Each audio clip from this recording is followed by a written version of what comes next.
Students, welcome back to my channel. कैसे हो आप सब? उम्मीद करती हूँ बेटा सभी अच्छे होंगे और अपना ख्याल भी रख रहे होंगे। तो बेटा आज हम करने जा रहे हैं अपनी वर्कशीट नंबर 61 विज्ञान सब्जेक्ट की है बेटा 9th क्लास के बच्चों के लिए 27 तारीख की है, जिसमें आज हम कर रहे हैं परमाणु की संरचना चैप्टर से बोर का परमाणु मॉडल। ठीक है, हमने रदरफोर्ड का जे थॉमसन का मॉडल पढ़ लिया है। आज हम बोर का परमाणु मॉडल पढ़ेंगे। जिज्ञासा दीदी ज्ञान पूछ रहा है, रदरफोर्ड के परमाणु मॉडल के अनुसार परमाणु बहुत अधिक अस्थिर होना चाहिए। तो ये हमने उसकी कमी पड़ी थी बेटा रदरफोर्ड मॉडल की, कि उसने ये नहीं बताया। ये तो बता दिया कि इलेक्ट्रॉन उसके चारों तरफ चक्कर लगाते हैं, फिर अगर वो उसके चारों तरफ चक्कर लगाते हैं तो एक समय पर तो उनकी एनर्जी खत्म होने के बाद उनको गिर जाना चाहिए था नाभिक में, लेकिन ऐसा होता नहीं है। तो उस कमी को दूर करने के लिए तो फिर परमाणु का स्थिर अस्तित्व किस प्रकार संभव है, तो वो स्थिर कैसे हैं, उसकी कमी को दूर करने के लिए क्या किया, रदरफोर्ड ने अपना एक्सपेरिमेंट किया। ज्ञान हमने जाना कि रदरफोर्ड के परमाणु मॉडल ने कुछ कमियां थी, जैसे वर्तुल मार्ग पर चक्रण करते हुए इलेक्ट्रॉन की स्थायी हो पाना संभव नहीं था। एक दूसरे वैज्ञानिक जो कि क्या था, नील्स बोर, उन्होंने क्या था, सॉरी बेटा मैंने रदरफोर्ड बोल दिया था, इन कमियों को दूर करते हुए अपना परमाणु का मॉडल सिद्ध किया, जिसे बोर का परमाणु मॉडल कहते हैं। ठीक है, तो इसने रदरफोर्ड की कमियां दूर की थी। तो देखो बेटा क्या था वो मॉडल, बोर का परमाणु मॉडल। नील्स बोर ने 1922 में परमाणु मॉडल प्रस्तुत किया, जिसकी दो प्रमुख विशेषता या अवधारणाएं इस प्रकार थी। परमाणु में इलेक्ट्रॉन नाभिक के चारों ओर केवल एक विशेष कक्षाओं में ही घूमते हैं। ठीक है, एक विशेष कक्षा में घूमते हैं, जिन्हें इलेक्ट्रॉन के ऊर्जा स्तर या ऊर्जा कक्ष या विविक्त कक्षा कहते हैं। ठीक है, ये नाम है बेटा, ऊर्जा स्तर बोलो, ऊर्जा कक्ष बोलो या विविक्त कक्षा बोलो, क्योंकि ये प्रत्येक ऊर्जा स्तर की ऊर्जा निश्चित होती है और इन प्रत्येक ऊर्जा स्तर की जो ऊर्जा है वो निश्चित होती है। ठीक है, अब नाभिक के चारों ओर गति करते हुए इलेक्ट्रॉन ऊर्जा विकीर्ण नहीं करते। जो नाभिक के चारों तरफ ऊर्जा मतलब कि इलेक्ट्रॉन घूमते हैं, वो अपनी ऊर्जा को विकीर्ण नहीं करते। यह केवल एक निश्चित ऊर्जा सोखकर या छोड़कर दूसरी ऊर्जा स्तर से दूसरे ऊर्जा स्तर में, एक ऊर्जा स्तर से दूसरे ऊर्जा स्तर या कक्ष में कूद जाते हैं। मतलब कि अगर वो कोई अपनी एनर्जी को लॉस कर रहा है तो वो इसमें आके गिर जाएगा। ठीक है, इसमें है तो कोई इसमें आके गिर जाएगा, और ज़्यादा करेगा तो यहाँ आके गिर जाएगा। ठीक है, इस तरीके से यहाँ आ गए तो यहाँ पर आकर ये स्टेबल हो जाते हैं। फिर क्या करते हैं, अगर यहाँ पर ज़्यादा हो गए इलेक्ट्रॉन तो फिर से एनर्जी लेते हैं और यहाँ पर चले जाते हैं। तो इस तरीके से ये इसमें ऐसे ऐसे घूमते रहते हैं। ठीक है, तो इसीलिए क्या होता है, ये एनर्जी की वजह से ये नाभिक में नहीं गिरते, वे अपनी ऊर्जा को सोखते हैं, छोड़ते हैं, फिर सोखते फिर छोड़ते, ये इस तरीके से चक्कर लगाती रहती है। ठीक है, अब उन्होंने इन कक्षों और कोष को क्या बोला है, KLMN या संख्या n। अगर हम इसको n बोलेंगे तो k में क्या होंगे बेटा, k को n = 1 से डिनोट किया जाएगा, l को n = 2 से और m को n = 3 से। ठीक है, जो आपको यहाँ पर दिखाए गए हैं, इनको कक्ष बोला जाता है और बीच में ये नाभिक है। इस तरीके से ये होते हैं। ठीक है, इनको इंग्लिश में ऑर्बिट बोलते हैं। अब देखो बेटा नेक्स्ट क्या है, परमाणु में सबसे बाहरी यानी कि बाह्यतम कक्ष जो है उसको संयोजक कक्ष बोला जाता है। ये बाह्यतम है, इस वाले परमाणु का जो दिखाया इसका ये बाह्यतम है। अगर कोई और होगा, अगर उसमें 5 होंगे, ठीक है, तो ये 5वां जो होगा वो बाह्यतम कक्ष कहलाएगा। इसको हम क्या बोलते हैं, संयोजक कक्ष। और इसके अंदर जो इलेक्ट्रॉन प्रेजेंट होते हैं, विद्यमान होते हैं, उनको बोलते हैं संयोजित इलेक्ट्रॉन। ठीक है, इसमें उपस्थित इलेक्ट्रॉनों को बोला जाता है संयोजक इलेक्ट्रॉन। ओके, ये याद रखना, जो भारी होता है कक्ष उसी को संयोजक कक्ष और उसी में उपस्थित इलेक्ट्रॉनों को संयोजक इलेक्ट्रॉन बोलते हैं। ठीक है, अब किसी कक्ष में उपस्थित अधिकतम इलेक्ट्रॉनों की संख्या निश्चित है। ठीक है, इस वाले कक्ष में कितने आएंगे, इस वाले कक्ष में कितने इलेक्ट्रॉन आएंगे, इस वाले में कितने आएंगे, इस वाले में, ये पहले से ही निश्चित है किसमें कितने आएंगे। जैसे इस वाले में सिर्फ 2 आ सकते हैं बेटा। ठीक है, तो देखो विभिन्न कक्षों में अधिकतम इलेक्ट्रॉनों की संख्या होगी, k कक्ष में होगी बेटा 2।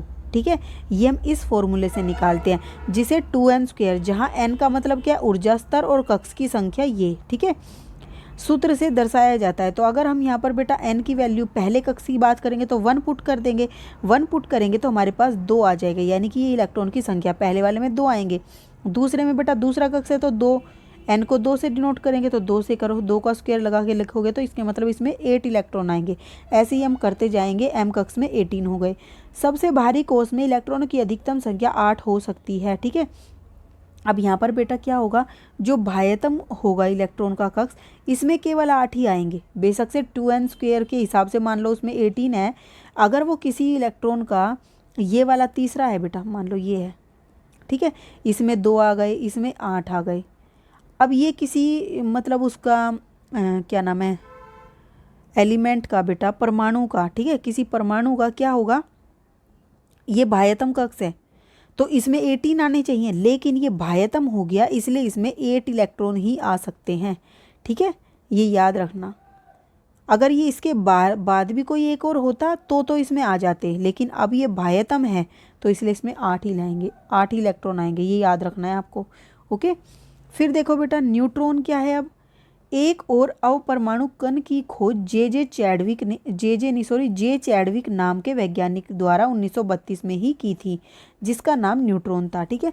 तो इन्होंने बेटा क्या किया, जे चैडविक ने एक और अवपरमाणु की खोज की थी नाभिक के अंदर, जिसका नाम क्या था, न्यूट्रॉन। न्यूट्रॉन पर कोई भी आवेश नहीं होता, जैसे इलेक्ट्रॉन पर तो क्या होता है बेटा, माइनस का होता है, प्रोटॉन पर प्लस का होता है। न्यूट्रॉन पर कोई भी क्या नाम है, आवेश नहीं होता है। इसका द्रव्यमान लगभग प्रोटॉन के बराबर होता है, ठीक है। इसका जो द्रव्यमान होता है न्यूट्रॉन का वो उतना ही होता है जितना कि एक प्रोटॉन का होता है, और इसका संकेत, इसको हम n से डिनोट करते हैं। उन्होंने कहा कि न्यूट्रॉन प्रोटॉन के साथ नाभिक में स्थित होते हैं, और जैसे यहाँ पर प्रोटॉन होते हैं नाभिक में, वहीं पर ही न्यूट्रॉन भी होते हैं। तो देखो बेटा, हमने पढ़ा है प्रोटॉन का कुछ द्रव्यमान होता है, न्यूट्रॉन का भी द्रव्यमान होता है, लेकिन क्या होता है, इलेक्ट्रॉन का द्रव्यमान ना के बराबर होता है, हमने ये पढ़ा था, ठीक है। तो इसी वजह से क्या होता है, हम क्या कहते हैं, परमाणु का अधिकतर द्रव्यमान नाभिक में ही स्थित होता है, क्योंकि नाभिक ये रहा, इसी में प्रोटॉन है, इसी में न्यूट्रॉन है, इन्हीं का द्रव्यमान होता है, इलेक्ट्रॉनों का होता ही नहीं है। इलेक्ट्रॉन बाहर घूमते तो इसका मतलब वो ना के बराबर है, इसलिए बोला जाता है, ठीक है, क्योंकि इलेक्ट्रॉन का द्रव्यमान नगण्य माना जाता है, यानी कि ना के बराबर। ओके, अब इसके क्वेश्चन आंसर करते बेटा। देखो आपको यहाँ पर सोडियम का बताया गया, पहले वाले में 2 आ गए, फिर दूसरे कक्ष में 8 आ गए, ठीक है, और इसमें टोटल कितने क्या नाम है, प्रोटॉन होते हैं, इलेक्ट्रॉन होते हैं, वो होते हैं 11। जितने प्रोटॉन होते हैं उतने ही इलेक्ट्रॉन होते हैं, तो 11 होते हैं तो 10 तो हो गए, 2 ये और 8 ये, तो 10, और एक 11वां ये लास्ट वाले में आ गया बाह्य कक्ष में। तो ये बाह्य कक्ष में संयोजक इलेक्ट्रॉन कितने हो गए, 1 सोडियम वाले में, क्योंकि 1 ही इलेक्ट्रॉन है, ठीक है। हाइड्रोजन परमाणु का बेटा देखो, इसमें क्या होता है, एक ही कक्ष होगा, क्योंकि हाइड्रोजन के अंदर सिर्फ एक ही इलेक्ट्रॉन होता है, तो ये पहले कक्ष में आ गया, ठीक है, यही इसका बाह्य कक्ष हो गया। ओके, अब नील बोर के परमाणु मॉडल के 2 प्रमुख अवधारणाएं लिखी हैं। तो बेटा देखो, 2 प्रमुख अवधारणाएं क्या हैं नील बोर की, तो ये रही फर्स्ट और सेकंड, ठीक है। आप लिखोगे नील बोर की 2 प्रमुख अवधारणाएं, ये सब नहीं लिखना है, आप लिखोगे नील बोर की 2 प्रमुख अवधारणाएं, फिर ये लिख दोगे, ठीक है। नेक्स्ट बेटा क्वेश्चन क्या है, बोर के परमाणु मॉडल ने रदरफोर्ड के परमाणु मॉडल की कमियां दूर कैसे की। तो बेटा उन्होंने कैसे दूर की, इन अवधारणाओं की सहायता से ही की। तो आप क्या लिखोगे, बोर ने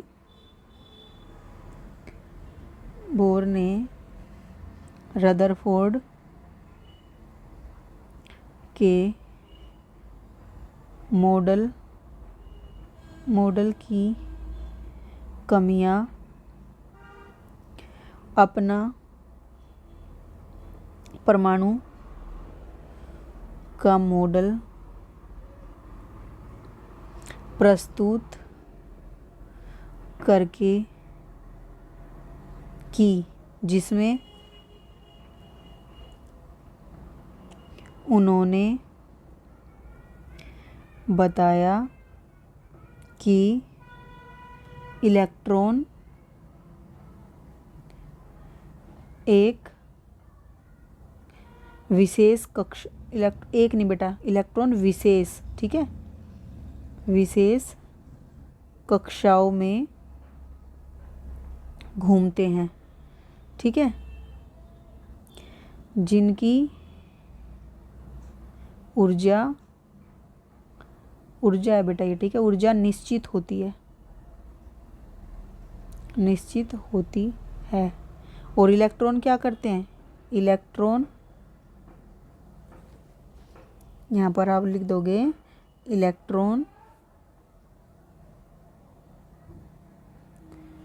एक निश्चित ऊर्जा सोख कर या छोड़कर दूसरे कक्ष में कूद जाते हैं।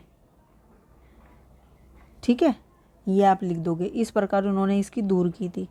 नेक्स्ट क्वेश्चन क्या है बेटा, मैं एक बार पढ़ के सुना देती हूँ इसको। बोर ने रदरफोर्ड के मॉडल की कमियां अपना परमाणु का मॉडल प्रस्तुत करके की, जिसमें उन्होंने बताया कि इलेक्ट्रॉन विशेष कक्षाओं में घूमते हैं जिनकी ऊर्जा निश्चित होती है। इलेक्ट्रॉन एक निश्चित ऊर्जा सोख कर या छोड़कर दूसरे कक्ष में कूद जाते हैं। ठीक है, अब नेक्स्ट देखो बेटा, नेक्स्ट क्वेश्चन आपका दिया है, बोर के परमाणु मॉडल के अनुसार 4 ऊर्जा कक्ष वाले परमाणु का चित्र बनाइए। तो 4 ऊर्जा वाले कक्ष का परमाणु चित्र बेटा ये है। ठीक है, आप ये बना दोगे। ओके, अब नेक्स्ट क्वेश्चन क्या है बेटा, न्यूट्रॉन क्या होते हैं और ये कहाँ स्थित होते हैं। तो देखो न्यूट्रॉन क्या होते हैं बेटा, आप यहाँ से लिखोगे, न्यूट्रॉन पर कोई आवेश नहीं होता, यहाँ पर लिखोगे नहीं होता। न्यूट्रॉन पर कोई आवेश नहीं होता और इसका द्रव्यमान लगभग प्रोटॉन के बराबर होता है। था की जगह होता लिखोगे, होता है, और इसका संकेत n है। ठीक है, ये लिख दिया। उसके बाद न्यूट्रॉन कहाँ स्थित होता, तो यहाँ से लिखोगे, न्यूट्रॉन प्रोटॉन के साथ नाभिक में स्थित होते हैं। ओके, आप क्या लिखोगे, न्यूट्रॉन पर कोई आवेश नहीं होता और इसका द्रव्यमान लगभग प्रोटॉन के बराबर होता है और इसका संकेत n है। उसने कहा नहीं लिखना है। ठीक है, फिर लिखना है न्यूट्रॉन प्रोटॉन के साथ नाभिक में स्थित होते हैं। ओके, ये आपका 4th क्वेश्चन हो गया। अब बेटा देखो 5th क्वेश्चन क्या है, संयोजक कक्ष और संयोजन इलेक्ट्रॉन क्या होते हैं। ठीक है, संयोजन कक्ष क्या होते हैं बेटा, देखो परमाणु के सबसे भारी बाह्यतम कक्ष को संयोजक कक्ष और इसमें उपस्थित इलेक्ट्रॉन को संयोजक इलेक्ट्रॉन कहते हैं। ये आपका 5th का हो जाएगा। ओके, तो ये थी बेटा आपकी आज की वर्कशीट। उम्मीद करती हूँ आपको अच्छे से समझ आ गई होगी। फिर भी कोई डाउट हो तो कमेंट बॉक्स में पूछ लेना। इस वीडियो में इतना ही। अपना नेक्स्ट टॉपिक हम अपनी नेक्स्ट वीडियो में करेंगे। तब तक के लिए ऐसे हंसते रहिए, मुस्कुराते रहिए, पढ़ते रहिए और आगे बढ़ते रहिए। Thank you.